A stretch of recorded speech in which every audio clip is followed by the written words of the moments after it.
Donors, another huge one, where like, these are my two biggest things. Donors saying that video that or hasn't existed yet, the AI, alleged AI of Charlie saying, I appoint Erika to be the CEO. Well, Erika told me that he said that at an Aspen event. I was like, okay, great. Well, the Aspen people who were at the event said that never happened. What? These are the Turning Point USA donors who have contacted me and said, Candace, that is AI. He did not say that. What? Now, they have alleged that they have the video of that. Why did they only play the audio? And then when I said, hey, guys, there is a specific moment in every investigation where the details stop being coincidental, where the gaps in the story stop looking like innocent omissions and start looking like a pattern, where the corrections start arriving too late and the explanations start requiring too many other explanations to hold together. Candace Owens has been building a case for months, not a court case, not a legal filing, a timeline, a documented, sourced, receipts-in-hand timeline of what she says are objective lies surrounding the Charlie Kirk assassination case. Reminded me at she's remarkably suspicious, not because of the way she dresses, not because of whether or not she's crying enough. All of that kind of paints a picture that makes people uncomfortable, but just objective lies. Lies that I can't comprehend. Why would you lie and tell the public? And I think for me, the most explosive one that no one wants to address by calling me a monster, why would you lie and say that the surgeon told you or told Andrew that he had a Superman neck and all of this stuff that objectively did not come from the surgeon? It came from Erika. And this week, she sat down and laid out the most specific version of that timeline yet. The Superman neck story, the AI audio, the Aspen donors, the documents Kash Patel will not release, the text message Charlie allegedly sent the night before he was killed, and who deleted it. This is not about outfits. This is not about grief performances. This is not about who cried enough. This is about specific, verifiable claims that Candace Owens says cannot be explained away. Welcome to the Marquee Report. Let's go through every single one of them. Let's start with the story that Candace Owens says first made her realize something was wrong: the Superman neck. In the immediate aftermath of Charlie Kirk's assassination, a narrative emerged about why the bullet had not killed him instantly. The explanation given to the public involved the surgeon, a medical professional describing Charlie's unusually strong neck structure in almost heroic terms: Superman neck. That was the phrase, that was the framing that went out publicly. Candace Owens says that when she pressed on the Superman neck story, she was told by Erika Kirk that it came from the surgeon and that Andrew Colvett had gone rogue and tweeted about it without permission. Then Owens received information from a source telling her the surgeon never said that.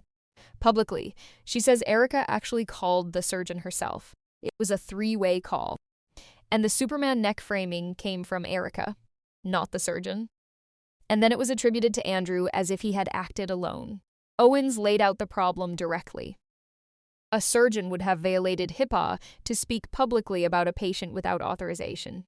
Andrew would have had to go rogue and tweet without permission. Two separate, unlikely things would both need to be true simultaneously for the public explanation to hold.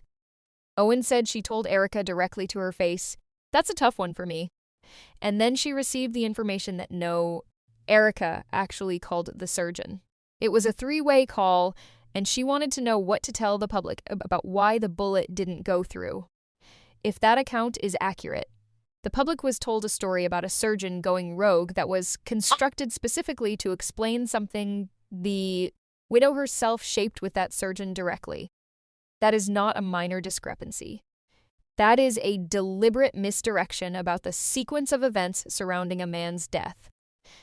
The second claim Owens makes is the one that has generated the most controversy, and the one she says is supported by the most specific first-hand witnesses.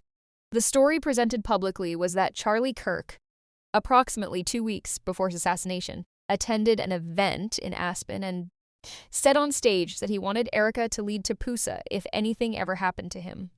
That audio was played. It was presented as proof of his wishes. It became the foundation of Erika's legitimacy as CEO. Owens says Tapusa donors who were actually present at the Aspen event contacted her directly and told her that never happened. They said the audio is AI. Charlie did not say that at that event. And when Owens publicly asked for the video, because if such a powerful moment existed on video, it would be the single most compelling piece of evidence for Erika's legitimate succession. She says Tupusa's response was, "We are never dropping the video." Think about what that means. If genuine video existed of Charlie Kirk standing on a stage saying he wanted his wife to lead his organization after his death, that video would have ended this entire controversy immediately. Every question about Erika's legitimacy, every Candace Owens accusation, every chapter president resignation. One video. All of it gone. Owens said, "Could you imagine? You have a video of Charlie on stage at an event, and he says, I appoint Erika Kirk to be the CEO. People would not have had a dry eye. I think it would have had even more people around her." And Blake Neff says, "We're never dropping the video." That's bonkers. The donors were at the event. They say it did not happen. The video that would prove them wrong does not appear to exist. Or if it does exist, has been deliberately withheld. Those are the only two possible explanations, and neither one is comfortable.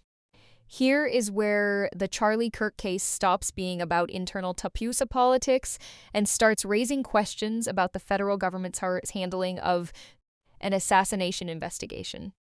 Tyler Robinson, the man charged with killing Charlie Kirk, has not yet entered a plea.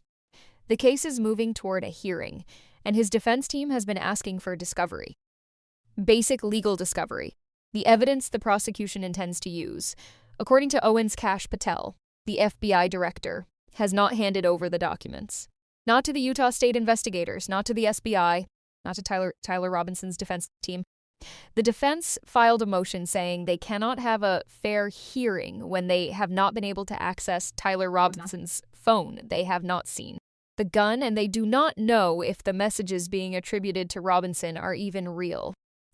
The defense literally said, "How are we going to have this hearing when we don't even know those messages are real?" Owens asked directly. Did Kash Patel, after a few beers, type them up? We cannot say no. We cannot say no because they will not release the documentation that would confirm or deny it. This is a state murder case. It should not require the FBI director's cooperation at all. It is a Utah case being handled by Utah investigators. The involvement of a federal official in controlling what evidence gets released, and the refusal to release that evidence even to the defense, is the kind of detail that gets noticed by lawyers. And Owens flagged that Erika's team, as a listed victim in the case, was fighting to keep the May hearing date even when the defense did not have the discovery they needed. Owens said, "Why would you want to keep the May date? Why would a victim's team push for a timeline that benefits a potentially incomplete prosecution?" And then there is the text message, the one Charlie allegedly sent the night before he was killed. Owens says Charlie texted the night before and said he thought they were going to kill him. That message was received by multiple people. Andrew Colvett was one of them. Dan Flood received a message as well. It was on iMessage, not Telegram as was initially suggested. Owens said, "So who deleted it? Or were you lying? Or did somebody take his phone in between and delete everything? I don't even know why you have his phone. I feel like that should be evidence." A man sent messages saying he believed he was going to be killed. He was then killed. Those messages, which would be among the most significant pieces of evidence in a murder investigation, are apparently no longer accessible. The explanation keeps changing. The platform keeps changing. The recipients keep changing. That is not grief. That is not conspiracy theory. That is a documented factual discrepancy about communications made hours before an assassination. Here is what Candace Owens says she keeps coming back to, and it is the most important framing in this entire conversation. She said, "I'm not interested in the vanity of her outfits or her makeup. It's landed me at she's remarkably suspicious. Not because of the way she dresses, not because of whether she's crying enough. All of that kind of paints a picture that makes people uncomfortable, but it's about objective lies. Objective lies that I can't comprehend why you would tell them." She also noted something that goes to the heart of how the conservative movement responded to Charlie's death. Charlie empowered these people. He built them. And now the people who caused him the most stress in the months before he died have platforms at the organization he built. Owens said she would have gone to war with every single one of them if it were her husband. Instead, there was immediate partnership with his enemies. Owens said, "I am designed not to be an ADHD culture. Charlie died yesterday. I forgive him, okay? Everybody move on." We're not doing that. We are not moving on from this. Here is where everything stands. The Superman Next story, attributed to a surgeon who Owens says was called directly by Erika. The Aspen audio presented as proof of Charlie's wishes, disputed by donors who were present, with video that will apparently never be released. The discovery documents, withheld from Tyler Robinson's defense by a federal official who has jurisdiction in a state case. The night before text, sent to multiple people, no longer accessible, with a changing explanation for where it went. None of these have been formally adjudicated. None of them have been confirmed by law enforcement. Owens is presenting her account with her sources and her documentation. Tapusa continues to deny her central claims. But here is what is undeniable. Every time Candace Owens has asked for the simple thing, the video, the documents, the phone records, the answer has been either silence or no. And in an investigation into an assassination, silence and no are not acceptable answers from anyone. This has been the Marquee Report. Subscribe and hit the bell. This case is moving, and we will be here for every development. See you on the next one.